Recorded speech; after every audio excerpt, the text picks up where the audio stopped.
Hello everyone. तो इस class में हम जस्टिस को डिस्कस करने वाले हैं, जो गोल्सवर्दी के बहुत ही इम्पोर्टेंट प्ले है। इसके पहले हमने स्ट्राइफ को डिस्कस किया है। स्ट्राइफ के फेमस जो भी क्वेश्चन बनते हैं, जो भी की फैक्ट्स हैं, वो हम देख चुके हैं। इसके मेन इंपॉर्टेंट कैरेक्टर्स भी देख चुके हैं। तो आज की इस वीडियो में हम जस्टिस को डिस्कस करने वाले हैं कि ये प्ले क्यों लिखे थे गोल्सवर्दी, कब आया था, और इनसे रिलेटेड जो मेन कैरेक्टर्स हैं वो भी डिस्कस करने वाले हैं। और फिर ये बहुत ही इम्पोर्टेंट प्ले है आपके गोल्सवर्दी जी का। चलिए फिर स्टार्ट करते हैं सेशन को। 1 मिनट। सेशन को स्टार्ट करते हैं। सबसे पहले हम जस्टिस देखेंगे। जस्टिस कब आया था? 1910 में आया था। 1910 में जस्टिस आया था। This crime play was written as a campaign to improve condition in British prison. यहाँ पे बात क्या हो रही है कि ये जो प्ले था ये एक क्राइम प्ले है। सबसे पहले ये जानेंगे कि ये प्ले कौन सा है। क्राइम प्ले है। यह जो है ये क्राइम प्ले ब्रिटिश जेलों में जो स्थितियों को सुधारने के अभियान के रूप में लिखा गया था, कि ब्रिटिश के जेलों में जो स्थिति थी उसको सुधारने के रूप में इस प्ले को लिखा गया था। इसलिए एसी वार्ड कहते हैं justice is a commentary upon the prison administration of that period. ये कौन कहता है? एसी वार्ड कहते हैं कि जस्टिस जो है, जो न्याय है, उस काल के जेल प्रशासन पर एक टिप्पणी है। ठीक है। आगे क्या है? The author shows that our legal system is bereft and devoid of any justice. आगे इसमें जस्टिस में जो ऑथर हैं वो ऑथर क्या दिखाते हैं कि हमारी जो कानूनी व्यवस्था है वो किसी भी न्याय से वंचित और रहित है। It satirises the contemporary English system of law and judiciary. आगे क्या कहते हैं कि ये कानून और जो न्यायपालिका की समकालीन अंग्रेजी प्रणाली पर एक सटायर है, एक व्यंग करता है। It's main character William Falder. इस प्ले के जो मेन कैरेक्टर हैं वो कौन है? विलियम फाल्डर हैं। ठीक है। Suffers bitter punishment of solitary confinement. तो इस प्ले के जो मेन कैरेक्टर हैं वो विलियम फाल्डर हैं, जिन्हें एकांत कारावास की कोठार में सजा भुगतनी पड़ती है। एक सॉलिटरी कन्फाइनमेंट में उन्हें पनिशमेंट, एक मतलब काल कोठरी में वो अकेले उन्हें सज़ा मिलती है, भुगतनी पड़ती है। Winston Churchill attended an early performance of the play at the Duke of York's theatre in London.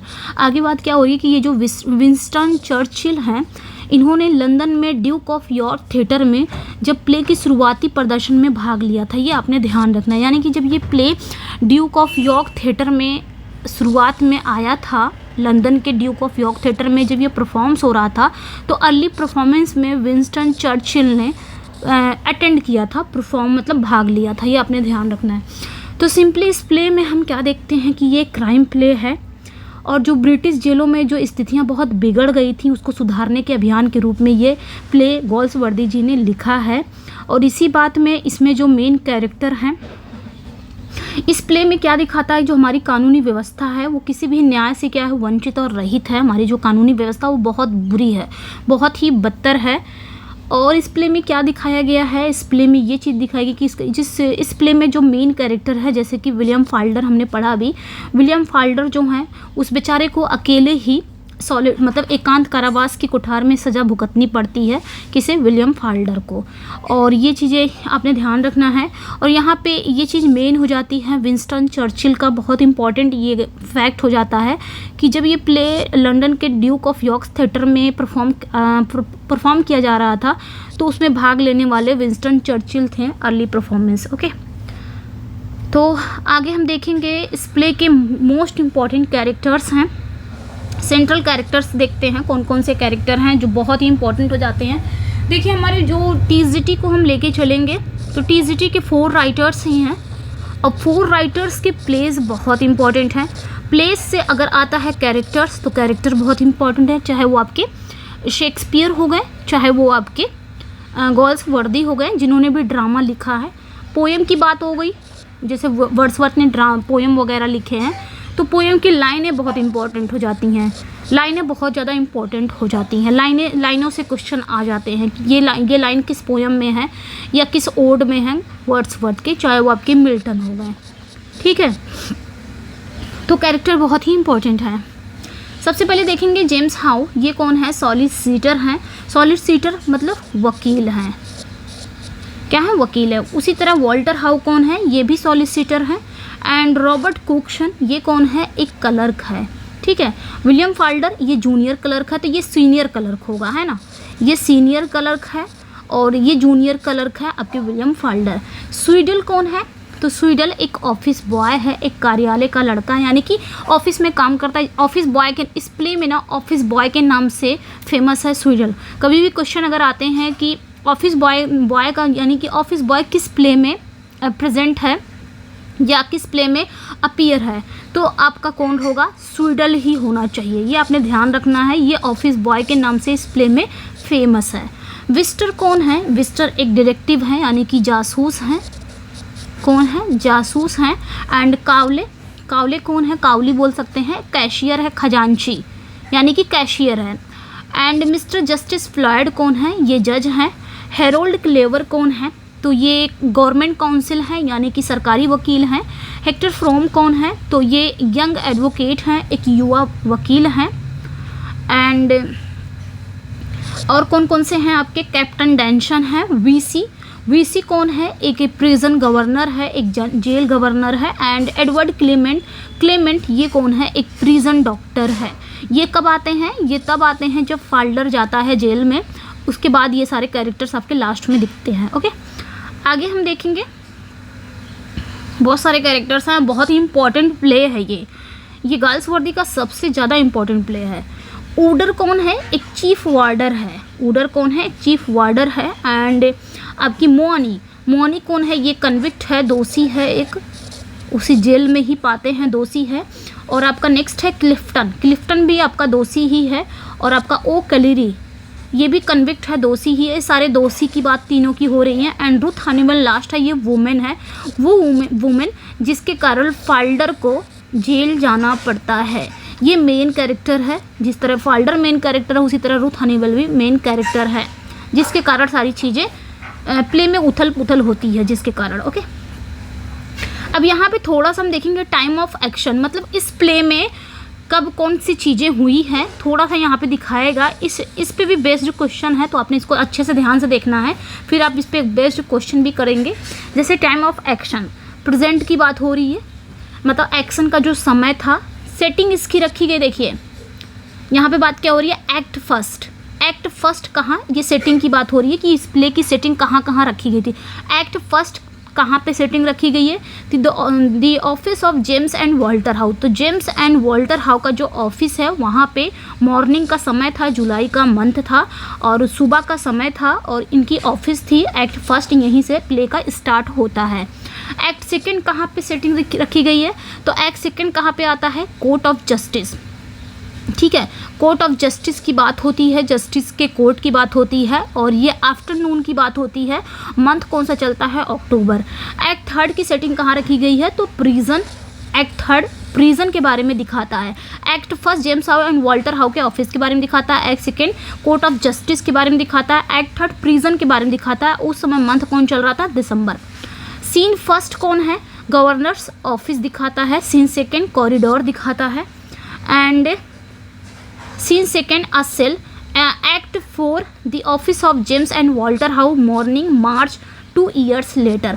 तो एक्ट 4 में क्या दिखाता है, जेम्स एंड वॉल्टर हाउ का ऑफिस दिखाता है, मॉर्निंग का समय रहता है, मार्च का मंथ रहता है और 2 साल बाद का दिखाता है। अब यहाँ पे हम देखेंगे इससे रिलेटेड कुछ क्वेश्चन है, देख लेते हैं। इसकी समरी मैं जानती हूँ, जहाँ तक मुझे लगता है इसकी समरी आप सब ने पढ़ रखी होगी जस्टिस की। तो इनसे रिलेटेड जो क्वेश्चन थे, जो इससे रिलेटेड, इस प्ले से रिलेटेड थीम थे, वो सारे हो गए हैं। अब हम इसके की पॉइंट्स देखेंगे, बहुत ही इंपॉर्टेंट प्ले है, इसको स्किप मत करिएगा। तो सबसे पहले देखेंगे द प्ले जस्टिस। जो प्ले जस्टिस है, एक्ट 1 जो है वो ओपन्स इन, कब स्टार्ट होता है, in the morning of July, जिस पे आगे लिखा है रॉबर्ट, एक मिनट, यहाँ पे रॉबर्ट कुक्सन था, ओके। तो यहाँ तक देखिए, the play justice act first opens in a morning of July. ये पूरा आप यहाँ से कट कर देंगे, ये यहाँ पे इतना नहीं है, इसको ध्यान रखिएगा, ये नहीं है। उसके बाद Robert Cokeson is a managing clerk in the office of solicitors James How and his Walter How. यहाँ पे बात हो रही है, यहाँ पे बात क्या हो रही है कि जो प्ले है जस्टिस, वो उसका एक्ट फर्स्ट ओपन कब होता है, मॉर्निंग का समय रहता है एंड जुलाई का मंथ रहता है। इसमें रॉबर्ट कुक्सन कौन है, एक मैनेजिंग क्लर्क हैं, कहाँ पे, सॉलिसिटर के ऑफिस में। और किसका ऑफिस है, सॉलिसिटर कौन है, James How and Walter how, ये दोनों सॉलिसिटर हैं और इनके ही ऑफिस में ये जो रॉबर्ट कुक्सन है ये कौन है, क्लर्क हैं। ठीक है, ये आपने ध्यान रख। Okay, James How and his son, यहाँ पे सन की बात थी, सन, तो जेम्स हाउ के सन का नाम क्या है, वॉल्टर हाउ। ये भी क्वेश्चन पूछ लिया जाता है कि जेम्स और वॉल्टर हाउ में क्या रिलेशन है, तो ये भी क्वेश्चन पूछ लिया जाता है। तो राइट आंसर यहाँ पे आपका क्या हो जाएगा, एक्ट 1 कहाँ स्टार्ट होता है, तो कुक्सन के ऑफिस रूम में स्टार्ट होता है, ये ध्यान रखना है। कुक्सन का जो ऑफिस रूम होता है वहीं पे एक्ट फर्स्ट, प्ले जो जस्टिस है एक्ट फर्स्ट स्टार्ट होता है। ओके, नेक्स्ट वन पे आएंगे। नेक्स्ट वन क्या कह रहा है कि act 4 of the play Justice narrate the events of how many years later than previous acts. यहाँ पे बात क्या हो रही है कि जो प्ले है जस्टिस का जो एक्ट 4 है वो पिछले एक्ट की तुलना में कितने वर्ष बाद की घटनाओं का वर्णन करता है, तो 2 साल बाद की बात करता है ना, उसमें हमने पढ़ा अभी ना, 2 साल की बात करता है। Act 3 of the play Justice begins इन, यानी कि जस्टिस का जो प्ले है उसका एक्ट 3 वो कब शुरू होता है, तो सितंबर आफ्टरनून में शुरू होता है, जैसे कि अभी हमने पढ़ा है। एंड नेक्स्ट वन है act 3 of the play Justice begins in December, which pair of the scene and setting is correctly matched in the act. यानी कि जस्टिस का जो एक्ट 3 है वो कब शुरू होता है, दिसंबर में शुरू होता है, जिसमें जो पेयर है सीन और सेटिंग। यहाँ पे बात क्या हो रही है कि जो एक्ट में जो सीन है और सेटिंग का कौन सा जोड़ा सही ढंग से मेल खाता है, ये बताना है। तो सीन फर्स्ट में हमने क्या पढ़ा था, गवर्नर्स ऑफिस है, बिल्कुल है। सीन 2 में क्या पढ़ा था, कॉरिडोर है। सीन 3 में क्या है, आ सेल है। तो यहाँ पे आपका ऑल आर करेक्ट हो जाएगा। ठीक है, यहाँ पे पूछा था कि सीन और सेटिंग में कौन सा जोड़ा जो है, पेयर जो है वो मैच करता है, तो सभी यहाँ पे मैच कर रहे हैं। ओके, नेक्स्ट वन यहाँ पे क्या कह रहा है, 5 वाला फैक्ट क्या है आपका कि Robert Cokeson is dash old wearing glasses. Robert Cokeson क्या है बताना है आपने, जिन्होंने ग्लासेस पहनी है, चश्मे पहने हैं, जो बाल्ड हेड है, जिनका सिर क्या है, गंजा है, और वो एक ऑनेस्ट फेस है, यानी कि चेहरा उनका कैसा है, ईमानदार है। तो क्या है, 60 ईयर्स ओल्ड है, मतलब रॉबर्ट कुक्सन क्या है, एक 60 ईयर्स ओल्ड बूढ़े हैं जिन्होंने ग्लासेस पहनी हुई है, और उनका जो हेड है जो बाल्ड हेड है, ठीक है, और चेहरा कैसा है, ईमानदार है। नेक्स्ट वन पे आएंगे।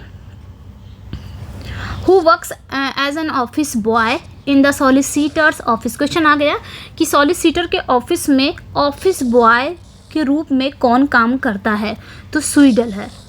तो ध्यान रखिएगा, जस्टिस में ऑफिस बॉय के नाम से कौन फेमस है, स्वीडल ही फेमस है, और ये इंपॉर्टेंट है, ये कैरेक्टर बहुत ही इंपॉर्टेंट है। ठीक है, जस्टिस पूरा प्ले ही बहुत इंपॉर्टेंट है, इसको आप जितना डीप पढ़ेंगे, जितना थोरो पढ़ेंगे, उतना ही सही रहेगा। ठीक है, नेक्स्ट वन पे आते हैं। He is a pale good looking young man of 23 with quick rather scared eyes. यानी कि वह 23 साल का एक पीला अच्छा दिखने वाला युवक है जिसकी आंखें तेज और डरी हुई है। He is a junior clerk in the office of James How and Walter how. वो जेम्स हाउ और वॉल्टर हाउ के ऑफिस में क्या है, एक जूनियर क्लर्क है। विच character from the play justice is being introduce in the given lines. तो justice के किस कैरेक्टर के बारे में यहाँ पे इंट्रोड्यूस किया जा रहा है, तो विलियम फाल्डर की बात हो रही है। Okay, next one. At what time of night Ruth and Falder plan to meet at the booking office. यहाँ पे बात क्या हो रही है कि रूथ और फाल्डर रात के किस समय बुकिंग ऑफिस में मिलने की योजना बना रहे हैं, तो 11:45 o'clock पे ये लोग मिलने की योजना बनाते हैं। ठीक है, नेक्स्ट वन पे 9 वाला फैक्ट क्या कह रहा है कि Cokeson notice Falder and Ruth kissing each other. Cokeson क्या है, कुक्सन ने फाल्डर और रूथ को एक दूसरे से किस करते हुए देखा। He instruct Falder to make use of office premises properly and gives him a pamphlet, यानी कि एक tract. What was written in the pamphlet. यहाँ पे बात क्या हो रही है, जब कुक्सन ने देखा तो उसने फाल्डर को क्या दिया, कार्यालय परिसर का उचित उपयोग करने का निर्देश देता है और उसे एक पैम्फलेट देता है, एक पत्रिका देता है। तो उस पैम्फलेट में लिखा क्या रहता है, लिखा रहता है प्योरिटी इन द होम, मतलब घर में पवित्रता रखो। ठीक है, ये कुक्सन उसे फाल्डर को एक ट्रैक देता है, एक पैम्फलेट देता है और कहता है कि ऑफिस में जो परिसर का जो उचित उपयोग है उसका सही यूज़ करो, और उसे एक पैम्फलेट देता है, उस पैम्फलेट में ये लिखा रहता है। इंपॉर्टेंट क्वेश्चन है। नेक्स्ट वन पे आते हैं। He is rather a refined looking man of 35 with a pleasant almost apologetic voice. Which character from Justice is introduced in these lines? मतलब वह 35 साल का एक परिष्कृत दिखने वाला व्यक्ति है जिसकी आवाज़ कैसी है, जिसकी आवाज़ बहुत ही सुखद है, लगभग क्षमा प्रार्थी है, बहुत ही प्लेजेंट है, ऑलमोस्ट अपोलोजेटिक वॉइस है, लगभग क्षमा प्रार्थी है। इन लाइनों में जस्टिस के किस कैरेक्टर का परिचय दिया गया है, तो वॉल्टर हाउ का। ओके, नेक्स्ट वन पे आते हैं। नेक्स्ट वन क्वेश्चन क्या है, ही इज़ अ शॉर्टेस्ट मैन मतलब वो नाटक कद का आदमी है, विद वाइट शाइड विस्कर्स, जिसके बगल में क्या सफ़ेद मूछें हैं, प्लेंटीफुल ग्रे हेयर और मतलब ढेर सारे भूरे बाल हैं, श्रूव्ड आइज हैं यानी कि चतुर आँखें हैं, एंड गोल्ड पिंज नेज यानी कि सोने का एक सुनहरा पिंज नेज है। पिंज नेज मतलब सुनहरा स्पेक्टिकल्स है, चश्मा है उनके पास। Which character from Justice is introduce in this line, तो इस लाइन में जस्टिस के किस कैरेक्टर को इंट्रोड्यूस किया जा रहा है, तो जेम्स हाउ की बात हो रही है। ओके, नेक्स्ट वन पे आते हैं। यहाँ पे जेम्स हाउ की बात हो रही है। नेक्स्ट वन पे आते हैं। Walter how is the of James how, तो वॉल्टर हाउ कौन है, यहाँ पे आपका फिल इन द ब्लैंक था। वॉल्टर हाउ कौन है, तो वॉल्टर हाउ जेम्स हाउ के बेटे हैं। नेक्स्ट वन पे आते हैं। Who confirms James Howe that this was William Falder, the young man who cashed the check? तो जेम्स हाउ को कौन कंफर्म करता है, कौन पुष्टि करता है कि ये विलियम फाल्डर ही वह पर्सन था जिसने चेक को भुनाया था, कैश किया था?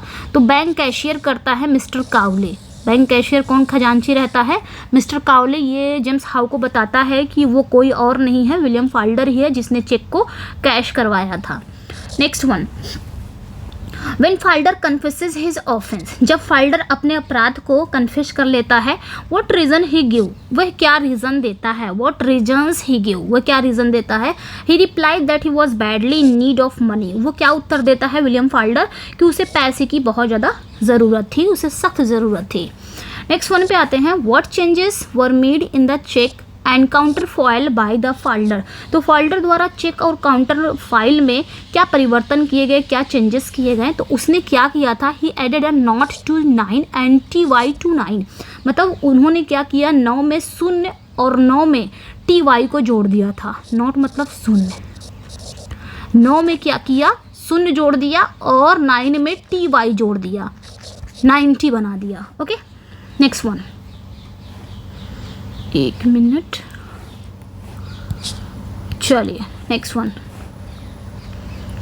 अगला क्वेश्चन है यहाँ पे, what promise William Falder makes to James How when he found guilty, तो यानी कि दोषी पाए जाने पर विलियम फाल्डर ने जेम्स से क्या वादा किया था। तो जब वो जब वो दोषी पाया गया विलियम फाल्डर, तो वो जेम्स हाउ से क्या वादा करता है कि I will pay the money back, मैं पैसे वापस कर दूंगा। आई विल, मैं कर दूंगा, मैं वादा करता हूँ मैं कर दूंगा। Okay, next one, life is one long temptation, life क्या है, एक लंबा प्रलोभन है। जीवन क्या है, एक लंबा प्रलोभन है। ये लाइन जस्टिस में कौन कहता है, तो जेम्स हाउ कहता है। नेक्स्ट वन है, the quality of mercy is not strength, जो दया का गुण है ना, जो मर्सी की क्वालिटी है वो तनावपूर्ण नहीं होती है। ऑब्वियसली जो हमारे अंदर दया आती है वो अंदर से आती है, किसी के तनाव में नहीं आती दया कि हमको दया कोई डाल रहा है। हमारे अंदर जो दया का गुण होता है वो हमारे अंदर होता है। तो ये लाइनें कौन कहता है, वॉल्टर हाउ कहता है। Okay, next one, the detective sergeant who comes to arrest William Falder, his name is, यानी कि जो डिटेक्टिव होता है, जो जासूस सर्जेंट होता है, जो विलियम फाल्डर को गिरफ्तार करने आता है, उसका नाम क्या है? तो विलियम फाल्डर को जो गिरफ्तार करने आता है उसका नाम विस्टर रहता है। नेक्स्ट वन है who is the married women William Falder had an affair with. तो वो मैरिड वुमेन कौन है जिससे विलियम फाल्डर अफेयर में रहता है? रूथ हनीवेल रहती है, जिसके कारण वो सारा काम करता है। बेचारा जेल भी चला जाता है, बहुत सारा उसको सज़ा भी मिलती है, हर तरफ से चला जाता है, लास्ट में उसकी डेथ भी हो जाती है। नेक्स्ट वन क्या है? In the court the council for the crown is. Court में क्राउन का काउंसिल कौन है, वकील कौन है? तो मिस्टर हैरोल्ड क्लेवर है। और नेक्स्ट वन है, यानी कि क्राउन की बात हो रही है, James How and Walter How का वकील कौन है? तो हैरोल्ड क्लेवर है। In the court the council for the defence. अब न्यायालय में यहाँ पे बात क्या हो रही है कि कोर्ट में बचाव पक्ष का वकील कौन है? तो हेक्टर फ्रोम फाल्डर का वकील रहता है। Next one, who leads a miserable life with her husband drunkard who habitually ill treats her. तो यहाँ पे बात क्या हो रही है कि कौन अपने शराबी पति के साथ बहुत ही दुखमय जीवन व्यतीत करती है, जो आदतन उसके साथ बहुत बुरा व्यवहार करता है? तो रूथ हनीवेल है। ओके, नेक्स्ट वन क्या है? What was actual reason gives in court by Falder that compelled him to alter the cheque. तो फाल्डर द्वारा अदालत में वास्तविक कारण क्या बताया गया, उसका एक्चुअल रीज़न क्या था जिसने उसे चेक बदलने के लिए मजबूर कर दिया था? तब उसने अपना एक्चुअल रीज़न बताया था कि फाल्डर मैरी करना चाहता है, रूथ से शादी करना चाहता है और दूसरे कंट्री में जाके बसना चाहता है, इसलिए उसे पैसे की ज़रूरत थी। नेक्स्ट वन है हु सेज, कौन कहता है? It is a matter of life and death. ये लाइफ और डेथ की बीच की बात है, ये जीवन और मृत्यु का मामला है, ऐसा कौन कहता है? Ruth Honeywell. जब वो मिलने आती है फाल्डर से ऑफिस में, तो रॉबर्ट कुक्सन उस समय मिलता है, उसे मिलने नहीं देता है, तब वहाँ पे रूथ कहती है कि ये जीवन और मृत्यु का मामला है, मुझे मिलने दीजिए। नेक्स्ट वन है in which country Falder and Ruth intend to go and get married. तो फाल्डर और रूथ किस देश में जाकर शादी करने का इरादा करते हैं? तो साउथ अमेरिका करते हैं। ऐसा क्वेश्चन आता भी है, कहीं कहीं अमेरिका रहेगा, तो कंफ्यूज नहीं होना है। ओके, नेक्स्ट वन है who defend the forgery act of Falder saying it was all the work of a moment, the rest has followed as death follows stab to the heart। यहाँ पे बात क्या हो रही है कि फाल्डर की जालसाजी जो काम हुआ था, जालसाजी फॉर्जरी एक्ट का बचाव कौन करता है? और ये कहता है कि ये सब एक पल का काम था, एक मोमेंट का काम था, बाकी जो सब है वो इसके बाद आता है, जैसे कि मौत दिल पे छुरा घोंपने के बाद आती है, हेक्टर फ्रोम कहता है। ठीक है, नेक्स्ट वन है the punishment announce by the jury for Falder. तो जूरी के द्वारा फाल्डर के लिए कौन सी पनिशमेंट दी जाती है? तो panel servitude for 3 years including solitary confinement. तो उसे दी जाती है एकांत कारावास सहित 3 वर्ष की दंडात्मक दास्ता दी जाती है, 3 साल की सज़ा उसे दी जाती है, वो भी सॉलिटरी कन्फाइनमेंट, एकांत। नेक्स्ट वन है who was the justice for the case of Falder in the court. यहाँ पे बात क्या हो रही है कि कोर्ट में फाल्डर के मामले के न्यायाधीश कौन थे? तो मिस्टर जस्टिस फ्लॉयड थे। नेक्स्ट वन है who was the chaplain in the prison. तो जो जेल में पादरी, इसको मैंने पढ़ा रखा है, पादरी, तो प्रिजन में जो पादरी था वो कौन था? तो ह्यूग मिलर थे पादरी। एंड नेक्स्ट वन है who is given solitary punishment in the justice. तो जस्टिस में सॉलिटरी पनिशमेंट किसे दी जाती है, यानी कि किसे एकांत सज़ा दी जाती है? तो विलियम फाल्डर को दी जाती है। In which play of Galsworthy do we have William. यहाँ पे बात करें गर्ल्सवर्दी की किस प्ले में हमारे पास विलियम फाल्डर हैं, यहाँ पे विलियम फाल्डर आ जाएगा। ठीक है, तो जस्टिस में है। Okay, next one, Justice is a machine that when someone has once given it the starting push rolls on of itself। तो यहाँ पे बात क्या हो रही है कि जस्टिस जो है, न्याय जो है, वो एक ऐसी मशीन है जिसे जब कोई एक बार धक्का दे देता है तो वो अपने आप ही चालू हो जाता है। ये लाइनें आपकी जस्टिस में आती हैं। नेक्स्ट वन पे आएंगे, म्यूट सीन, ये इंपॉर्टेंट है। एंड ट्रायल सीन किस प्ले में आता है? तो जस्टिस में आता है। Law is what it is a majestic edifice sheltering all of us who says this in Justice. Justice में ये बात कौन कहता है कि कानून जो है, लॉ जो है, वो एक मैजेस्टिक एडिफाइस है, एक राजसी इमारत है जो हम सभी को क्या देती है? शेल्टर देती है, यानी कि आश्रय देती है, जिसका प्रत्येक पत्थर एक दूसरे पे टिका होता है, बिल्कुल टिका होता है। ये बात कौन कहता है? जज कहता है। Next one, the title of the play justice is, तो जस्टिस प्ले का जो टाइटल है वो आयरोनिकल है, इंपॉर्टेंट है। Justice so the problem of, ये सारा ही इंपॉर्टेंट है, एग्जाम में आपका ऐसे ऐसे मतलब तुरंत एज इट इज़ पूछा जाता है, ठीक है। तो जस्टिस किसकी प्रॉब्लम दिखाता है? जस्टिस यहाँ पे निम्नलिखित कौन सी समस्याओं को दर्शाता है? तो इंग्लिश लीगल सिस्टम को दिखाता है। ये डायरेक्ट ऐसे ही क्वेश्चन आए हुए भी हैं। नेक्स्ट वन पे आते हैं, law is majesty Edify sheltering all of us, ये फिर से आई थिंक फिर से क्वेश्चन आ गया है, तो जस्टिस है। नेक्स्ट वन है, नेक्स्ट वन यहाँ पे क्या कह रहा है कि good men are destroyed daily under our law for want of that human insight which views them as they are patient and not criminals। यहाँ पे बात करें कि हमारे कानून के तहत जो अच्छे लोगों को उस मानवीय अंतर्दृष्टि के अभाव में प्रतिदिन नष्ट कर दिया जाता है, बिल्कुल हमारे कानून के अंदर, जो उन्हें इस तरह देखती है जैसे कि वे रोगी हैं, अपराधी नहीं हैं। तो जस्टिस में ये लाइनें आती हैं। एंड नेक्स्ट वन पे आते हैं, the play opens in the office of James How and son solicitors, the यानी कि जो प्ले शुरू होता है वो जेम्स हाउ और उनके बेटों के ऑफिस में शुरू होता है। इसमें सीनियर क्लर्क कौन है? रॉबर्ट कुकसन है, जो कि डिस्कवर करता है उस चेक के बारे में, he had issue for 9 pounds has been forced to 90, जिसे 9 पाउंड से 90 पाउंड्स बना दिया जाता है बाय एलिमिनेशन, यानी कि इस एलिमिनेशन से, इनसे उन्मूलन से।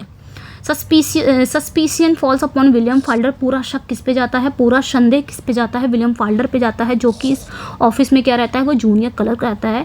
ये स्टोरी किससे बिलोंग करती है? तो ये स्टोरी जस्टिस से बिलोंग करती है। Next one, okay next one पे आते हैं। लास्ट क्वेश्चन है आपका, who speak these lines in Justice, Justice में लाइन कौन कहता है? No one will touch him now, अब इसे कोई नहीं छुएगा, नेवर अगेन, कभी नहीं, he is safe with gentle Jesus, ये जेंटल जीसस के ये अब जेंटल जीसस के साथ सुरक्षित है। ऐसा कौन कहता है? सीनियर क्लर्क कहता है कुकसन, रॉबर्ट कुकसन। किसके बारे में कहता है? तो विलियम फाल्डर के बारे में कहता है, ठीक है, ये याद रखिएगा, विलियम फाल्डर के बारे में ये बात कहता है। अबाउट विलियम फाल्डर, रॉबर्ट कुकसन ये बात कहता है। ओके, तो ये थे आपके जस्टिस से रिलेटेड, हमने कैरेक्टर्स भी देख लिए, इनसे रिलेटेड जो भी क्वेश्चन थे, इंपॉर्टेंट क्वेश्चन की इफेक्ट भी देख लिए। तो अगर आपने ये प्ले अच्छे से समरी वगैरह पढ़ी है, उसके बाद आप ये क्वेश्चन करते हैं तो सब कुछ क्लियर हो जाएगा इस प्ले से। फिर कहीं से भी क्वेश्चन अगर इस प्ले से आते हैं तो सारे ही क्वेश्चन आप उसको सॉल्व कर लेंगे। आपको कैसा लगा अपना फीडबैक ज़रूर दीजिएगा। PDF इसकी आप मेरे व्हाट्सएप ग्रुप पर जुड़ सकते हैं एंड मेरे टेलीग्राम पे भी जुड़ सकते हैं। टेलीग्राम पे आप हिना इंग्लिश क्लासेस से ज्वाइन हो सकते हैं। व्हाट्सएप ग्रुप इसी क्लास के डिस्क्रिप्शन में जाके चेकआउट कर लीजिएगा, लिंक दिया हुआ है, वहाँ से आप जुड़ सकते हैं, वहाँ पे आपको PDF मिल जाएगा। फर्स्ट टाइम मेरे चैनल को वॉच कर रहे हैं तो चैनल को सब्सक्राइब कर लीजिए, वीडियो को लाइक एंड शेयर ज़रूर कर दिया करिए, ठीक है। मैं अपनी ड्यूटी निभा रही हूँ, आप लोग भी अपनी ड्यूटी ज़रूर निभाइए। चलिए फिर मिलते हैं नेक्स्ट वीडियो में। Thank you for watching.